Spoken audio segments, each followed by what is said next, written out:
Hello दोस्तों। पिछले हफ्ते हमारी गवर्नमेंट ने गवर्नमेंट ई मार्केट प्लेस या जेम के 10 साल एक बहुत बड़े नंबर से भरे फैक्ट शीट के साथ मार्क किए। 20 लाख करोड़ रुपीस की क्यूमुलेटिव परचेजेस, 25 लाख सेलर्स, 10,000 से ज्यादा गुड्स कैटेगरीज और 350 सर्विसेज कैटेगरीज। जब हमने वेबसाइट पर देखा तो गवर्नमेंट वैक्सीन डोजेस से लेकर ऑप्टिकल फाइबर्स और सैनिटरी नैपकिन्स तक सब कुछ खरीद रही थी।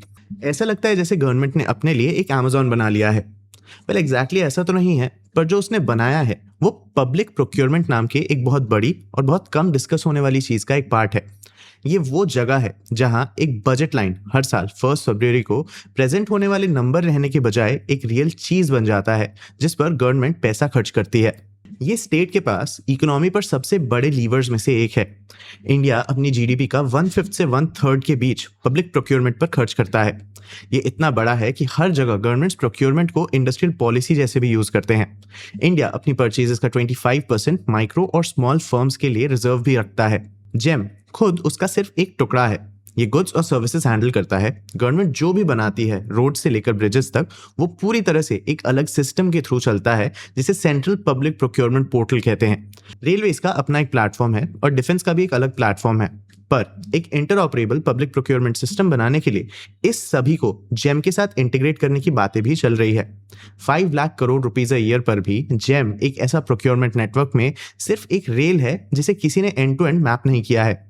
आज के इस वीडियो में हम ये समझेंगे कि ये सिस्टम काम कैसे करता है। सबसे पहले हम ये समझेंगे कि जेम के पावर्स और फंक्शंस क्या हैं। फिर उन प्रॉब्लम्स को समझेंगे जिन्हें जेम को ठीक करने के लिए बनाया गया था। एंड में हम जेम के प्रोमिसेस को भी डिस्कस करेंगे। मैं हूं आपका होस्ट देव। आप देख रहे हैं मार्केट्स बाय ज़ीरोधा हिंदी। चलिए शुरू करते हैं। सबसे पहले ये समझते हैं कि जेम को गवर्नमेंट का प्रोक्योरमेंट मेथड बनने की अथॉरिटी कैसे मिली। वो पावर जनरल फाइनेंशियल रूल्स के रूल 149 से मिलती है, जो पब्लिक मनी खर्च करने के लिए फाइनेंस मिनिस्ट्री की रूल बुक है। ये कहता है कि अगर कोई चीज जेम पर अवेलेबल है तो central ministries, departments, public sector undertakings और ऑटोनॉमस बॉडीज को इसे वहां से ही खरीदना होगा। कोई मिनिमम वैल्यू नहीं है। ये रूल 2017 में आया directorate general of supplies and disposals या डीजीएस एंड डी के क्लोजर के साथ, जो 1950 से गवर्नमेंट की सेंट्रल परचेजिंग हैंडल कर रहा था। जेम को उसका काम और मैंडेट मिले, लेकिन स्टेट्स इसमें एक एक्सेप्शन है। सेंटर उन्हें जेम के थ्रू खरीदने के लिए फोर्स नहीं कर सकता, इसलिए स्टेट्स अग्रीमेंट साइन करके इसे ज्वाइन करती हैं और वो तेजी से भी आ रहे हैं। प्लेटफॉर्म पर स्टेट परचेजेस लास्ट ईयर 38% बढ़ी हैं। ये सब जेम को बाइंग साइड पर लगभग 1.37 लाख गवर्नमेंट ऑर्गेनाइजेशंस देता है। दूसरी साइड पर 25 लाख सेलर्स हैं। नियरली 75% एक्टिव सेलर्स माइक्रो और स्मॉल एंटरप्राइजेस हैं। प्लेटफॉर्म पर women lead firms, SC/ST owned MSCs और स्टार्टअप्स भी हैं। प्रोसेस सिंपल है। कोई डिसाइड करता है कि उन्हें किसी चीज की जरूरत है और स्पेसिफिकेशंस लिखता है। जेम फिर डिसाइड करता है कि वो वैल्यू के बेसिस पर इसे कैसे खरीद सकते हैं। 50,000 रुपीज से नीचे वो सीधा कैटलॉग से खरीद सकते हैं, किसी भी ई कॉमर्स प्लेटफॉर्म की तरह। 50,000 रुपीज से लेकर 10 लाख रुपीज के बीच उन्हें कम से कम 3 मैन्युफैक्चरर्स को कंपेयर करना होगा और सबसे चीप को चुनना होगा। 10 लाख रुपीज से ऊपर वो एक फुल बिड या रिवर्स ऑक्शन चलाते हैं, जहां क्वालिफाइड सेलर्स लाइव एक दूसरे से कम प्राइस कोट करके compete करते हैं। ऑर्डर डिलीवर होने के बाद रिसीविंग ऑफिसर एक एक्सेप्टेंस सर्टिफिकेट साइन करता है, तभी सेलर को पेमेंट मिलती है। ग्रोथ बहुत तेज रही है। जेम ने अपने पहले साल में 422 करोड़ रुपीस का ग्रॉस मर्चेंडाइज वैल्यू या GMV रिकॉर्ड किया। पिछले 2 सालों में से हर एक में इसने 5 लाख करोड़ रुपीस से ज्यादा का GMV रिकॉर्ड किया। क्यूमुलेटिव परचेजेस के पहले 10 लाख करोड़ रुपीस ने 8 साल से ज्यादा का टाइम लगा लिया। अगले 10 लाख करोड़ रुपीस सिर्फ 2 साल से कम में ही आ गए। पर उन नंबर्स के अंदर देखें तो शॉपिंग कैटलॉग की पिक्चर बिखरने लगती है। वैल्यू के हिसाब से जेम पर खरीदी गई हर चीज का लगभग आधा अब गुड्स के बजाय सर्विसेज है। सेंट्रल मिनिस्ट्रीज के लिए सर्विसेज प्रोक्योरमेंट के 2/3 के पास है और सेंट्रल मिनिस्ट्रीज और पब्लिक सेक्टर कंपनीज मिलकर प्लेटफॉर्म की एनुअल वैल्यू का लगभग 89% अकाउंट करती हैं। स्टेट्स और यूनियन टेरिटरीज सिर्फ 1/10 के पास हैं। लेंस को और नैरो करें तो पिक्चर और भी कॉन्सेंट्रेटेड हो जाती है। रिसेंट सालों में सबसे बड़ा single buyer ministry of coal रहा है। इसका ज्यादातर हिस्सा कोल PSUs के दिए गए कोल हैंडलिंग और ट्रांसपोर्ट कॉन्ट्रैक्ट से आता है, जो एक साल में ही लगभग 42,000 करोड़ रुपीस होता है। जेम पर दिया गया अब तक का सबसे बड़ा ऑर्डर NTPC का माइन डेवलपमेंट और ऑपरेशंस के लिए 20,400 करोड़ रुपीस का कॉन्ट्रैक्ट है। जो चीज़ इसे जेन्युइनली सरप्राइजिंग बनाती है वो ये है कि जब जेम ने 2018 में अपना हैंडबुक पब्लिश किया तो माइनिंग उन कैटेगरीज में से एक था जिसे प्लेटफॉर्म ने कहा कि वो कभी केटर नहीं करेगा। आज उसके कुछ सबसे बड़े ऑर्डर्स एग्जैक्ट वही हैं। ये कैटलॉग परचेज नहीं है, ये लेबर रूल्स, एस्केलेशन क्लॉजेस और पेनल्टीज के साथ के मल्टी ईयर सर्विस कॉन्ट्रैक्ट्स हैं। वो फाइनेंशियल ईयर 26 में हुई एक और चीज को भी एक्सप्लेन करता है। जेम की एनुअल परचेज वैल्यू पहली बार गिरी और वो भी 7.4%। इसीलिए नहीं कि प्लेटफॉर्म स्टॉल हो गया या बायर्स कहीं चले गए, बल्कि इसीलिए क्योंकि कोल पीएसयूज ने कम माइनिंग कॉन्ट्रैक्ट्स दिए। प्लेटफॉर्म में कोल का शेयर लगभग 39% से गिरकर लगभग 20% हो गया। जेम के जीएमवी को देखने का एक और तरीका स्मॉल बिजनेसेस के थ्रू है। माइक्रो और स्मॉल एंटरप्राइजेस को जेम पर दिए गए सभी ऑर्डर्स का 68% मिलता है, पर टोटल वैल्यू का सिर्फ लगभग 47%। स्टोर फ्रंट, जहां एक छोटी फर्म डिस्ट्रिक्ट ऑफिस को चेयर्स बेचती है, वो जगह है जहां इंक्लूजन की स्टोरी सबसे ज्यादा है। बड़ा पैसा पूरी तरह से कहीं और ही बैठा है, कुछ बड़े बायर्स के दिए गए बड़े कॉन्ट्रैक्ट्स में। लेकिन प्रोक्योरमेंट को ऑनलाइन लाना कभी इनोवेशन था ही नहीं। इंडिया के पास जेम से पहले से ही इलेक्ट्रॉनिक टेंडरिंग पोर्टल्स थे और अभी भी हैं। रोड्स, बिल्डिंग्स और बाकी पब्लिक वर्क्स के कॉन्ट्रैक्ट सालों से ऑनलाइन ही पब्लिश किए गए हैं। जेम एक अलग प्रॉब्लम सॉल्व करने की कोशिश कर रहा था, और जो हैंडबुक गवर्नमेंट ने 2018 में पब्लिश किया वो काफी ब्लंट है कि वो प्रॉब्लम क्या थी। पुराना सिस्टम वेल कोऑर्डिनेटेड नहीं था। अलग अलग गवर्नमेंट डिपार्टमेंट्स अलग अलग प्रोसेस फॉलो करते थे, कई बार अकेले काम करते हुए। बहुत सारा प्रोक्योरमेंट अभी भी लोगों के मैनुअली चीजें मूव करने पर डिपेंड करता था। उसने एक और प्रॉब्लम क्रिएट की, बायर्स और सेलर्स के बीच कोई मीडिएशन नहीं था। जेम क्रिएट करने वाले कैबिनेट नोट ने रिफॉर्म के दो रीजंस दिए। एक कंसिस्टेंसी की कमी थी, दूसरा था गवर्नमेंट के अपने वर्ड्स में बायर सप्लायर इंटरैक्शन से होने वाली मैल प्रैक्टिसेस। फिर पुराना डीजीएस&डी रेट कॉन्ट्रैक्ट सिस्टम था। इसे एक प्री नेगोशिएटेड प्राइस लिस्ट जैसे सोचो। गवर्नमेंट ने एक प्रोडक्ट के लिए प्राइस फिक्स कर दिया और डिपार्टमेंट्स एक सेट पीरियड के लिए उस रेट पर ही खरीद सकते थे, पर वो प्राइसेस मार्केट के साथ मूव नहीं करते थे। सेलर्स के कार्टेल्स बनने का रिस्क भी था, और सिर्फ डीजीएस&डी के साथ पहले से रजिस्टर्ड फर्म्स ही पार्टिसिपेट कर सकती थी, जिससे नए या छोटे सप्लायर्स के लिए एंटर करना मुश्किल हो जाता था। जेम को ये सब बदलना था। इसने तेज मूव करने के लिए प्रोक्योरमेंट रूल्स को भी रिलैक्स किया। मिनिमम बिडिंग पीरियड 3 हफ्ते से गिरकर 10 दिन हो गया। परफॉर्मेंस गारंटी, जो वो पैसा है जो सेलर सिक्योरिटी जैसे रखते हैं, कॉन्ट्रैक्ट वैल्यू के 5 to 10% से गिरकर सिर्फ 2% हो गया। इसके पीछे की थ्योरी सिंपल थी। गवर्नमेंट जो खरीदती है उसे स्टैंडर्डाइज करो, ज्यादा सेलर्स को कंपीट करने दो और बायर्स और सेलर्स के बीच डायरेक्ट डीलिंग्स को कम करो। अगर ये काम करता है तो गवर्नमेंट को कम पे करना चाहिए, बेहतर गुड्स मिलने चाहिए और प्रोक्योरमेंट को मैनिपुलेट करना मुश्किल होना चाहिए। ज्यादा सप्लायर्स को भी चांस मिलना चाहिए। और अब 10 साल के ऑपरेशंस में हम डेटा के थ्रू ये समझ सकते हैं कि ये प्रोमिसेस कितने टिके। सबसे बड़े प्रोमिसेस से शुरू करते हैं। सेविंग्स। आइडियली वेंडर्स के एक क्लोज सेट के साथ साल में एक बार नेगोशिएट किया गया रेट कॉन्ट्रैक्ट एक ऐसे मार्केट प्लेस से हार जाना चाहिए जहां सेलर्स प्राइस पर कंपीट करते हैं। Official figure 1.15 lakh crore rupees saved है। एक नए आईआईटी दिल्ली स्टडी ने पिछले 3 सालों में मोनेटाइज बेनिफिट लगभग 86,000 करोड़ रुपीस पर बताया है। पर उस सेविंग्स का 99% सिंपली गवर्नमेंट के पेमेंट एस्टिमेट और एक्चुअल पेमेंट के बीच का गैप है, और सीएजी ने ऐसे कैलकुलेशंस पर ही सवाल उठाए हैं। 2020 में ऑडिटर ने पाया कि जेम के displayed market prices effectively sellers खुद सेट कर रहे थे, कभी-कभी 93% तक के गैप्स क्रिएट करते हुए। इसने कंक्लूड किया कि मेथोडोलॉजी रोबस्ट या स्ट्रांग नहीं लगती। एक इजियर टेस्ट प्रोडक्ट्स को कंपेयर करना है। गवर्नमेंट के अपने इकोनॉमिक सर्वे ने जेम पर एक्चुअल प्रोडक्ट्स को Amazon, फ्लिपकार्ट और कंपनी वेबसाइट्स के साथ मैच किया।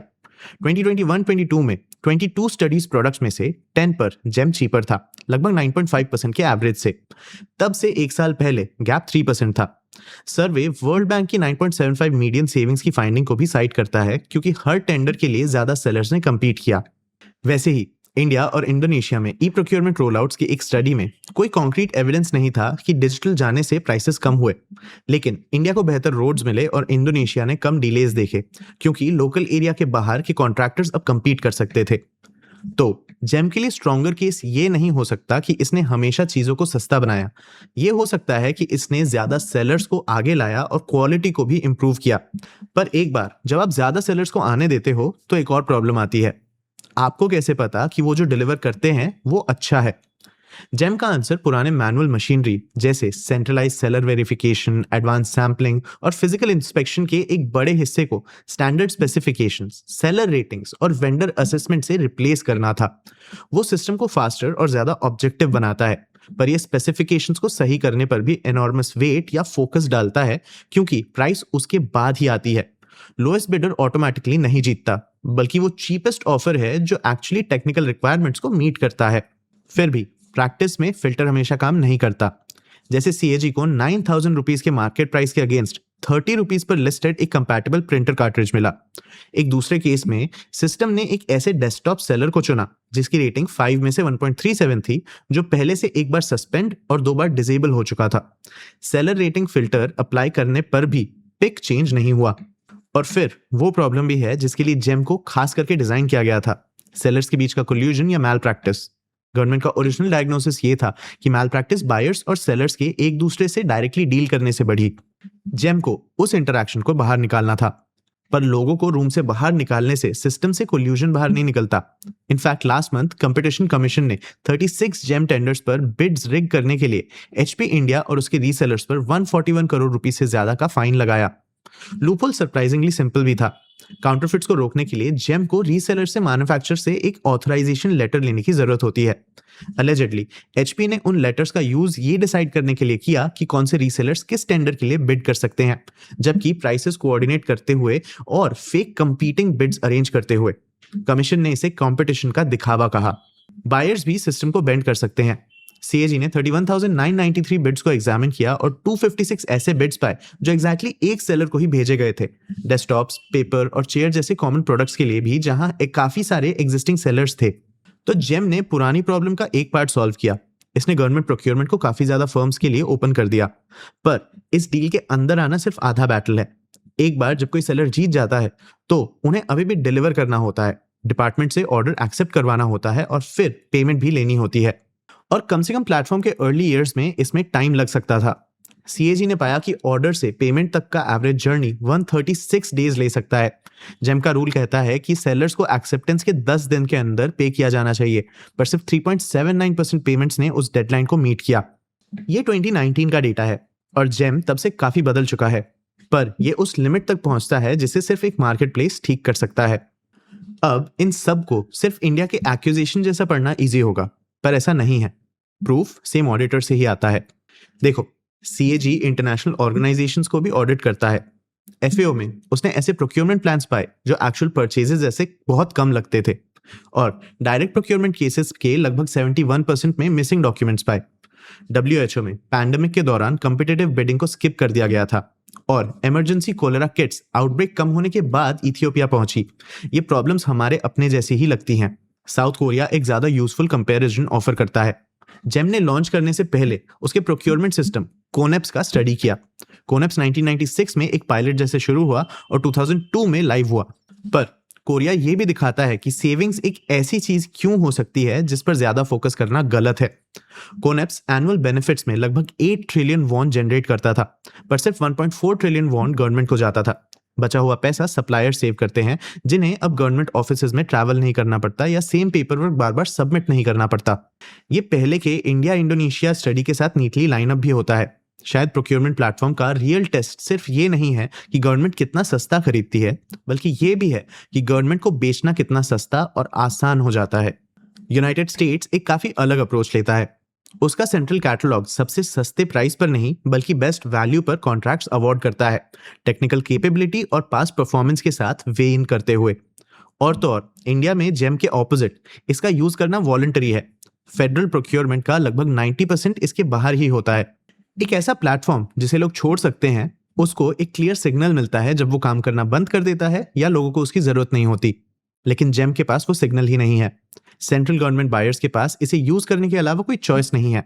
इसके बावजूद सीएजी फाइंडिंग ने पाया कि रजिस्टर्ड बायर्स में से सिर्फ 1/4 नहीं कभी भी ऑर्डर्स प्लेस किए हैं।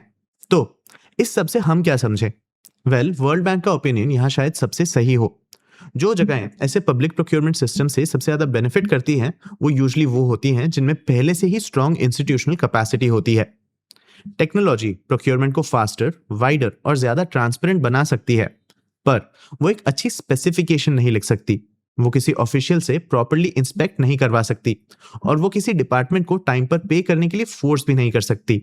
तो आपको क्या लगता है, इंडिया के जेम प्लेटफॉर्म को इंप्रूव करने के लिए क्या करना चाहिए? अपने व्यूज हमें कमेंट सेक्शन में जरूर बताना। आगे आप कौन से टॉपिक्स पे वीडियोस देखना चाहते हो ये भी हमें कमेंट सेक्शन में जरूर बताना। अगर ये वीडियो आपको इन्फॉर्मेटिव लगा तो इसे लाइक और शेयर जरूर करना। ऐसे ही और वीडियोस के लिए चैनल को सब्सक्राइब भी कर लेना। आज के लिए इतना ही, मिलते हैं अगले वीडियो में।